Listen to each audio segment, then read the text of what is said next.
If you've gotten this far with our manual for non-violent struggle, you can be sure that you're nearing the finish line. We already learned all the vitally important elements of non-violent struggle and about the holy trinity of success, namely discipline, unity and planning. But there is one more thing, just as important, needed to guarantee success. It is a crucial but sadly underappreciated point of non-violent struggle. Finish what you start. We know that 42% of non-violent struggles in the last century were successful in achieving democracy. But what happened with the remaining 58%? Or, the question for the next century would be, how do we follow up a successful non-violent revolution with a successful transition and make sure that our vision of tomorrow becomes a durable reality? We have witnessed many cases where a massive and powerful non-violent revolution was not followed up by a successful transition and thus ended in conflict, chaos, or even worse, a dictatorship. There are 5 important lessons that some movements had to learn the hard way. Lesson number 1, stick to your vision of tomorrow. When you are building and running your movement around values instead of individuals, you are more likely to end up with democracy.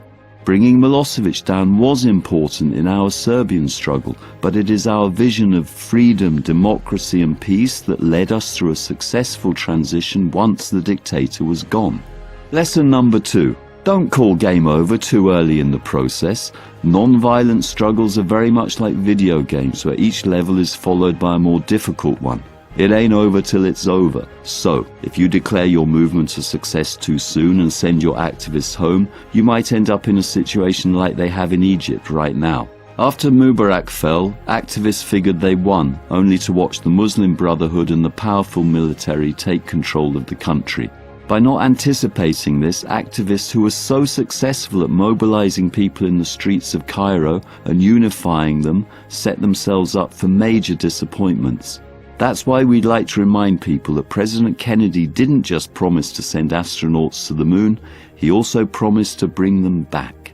Lesson number 3. Keep up the unity.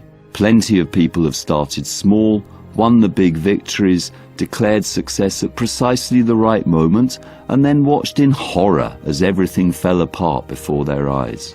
Why? Because they failed to maintain unity after the victory by abandoning the alliances that helped them to win.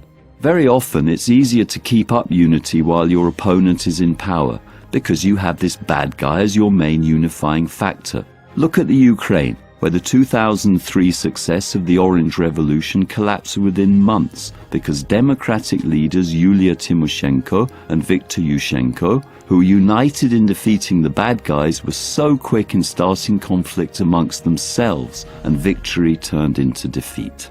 Lesson number 4. Don't give too much love to the new elite just because they are new. Democracy movements should keep new elected governments under a watchful eye and maintain public pressure from day one.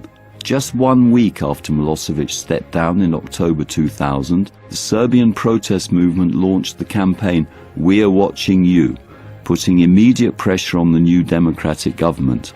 After all, absolute power corrupts absolutely. Lesson number 5. Always take into consideration that somebody can take over your revolution. Like in Egypt, where the secular youth, who succeeded in bringing Mubarak down but lacked a plan for transition and called game over too early, pretty soon the Muslim Brotherhood took over. Keep these 5 lessons in mind if you want to follow successful revolution with a successful transition. Preventing coups, installing a democratic government through free and fair elections, and building durable democratic institutions are much less sexy than confronting an unpopular dictator. Yet successful movements must keep their patience, stamina and focus even when the lights and cameras are gone.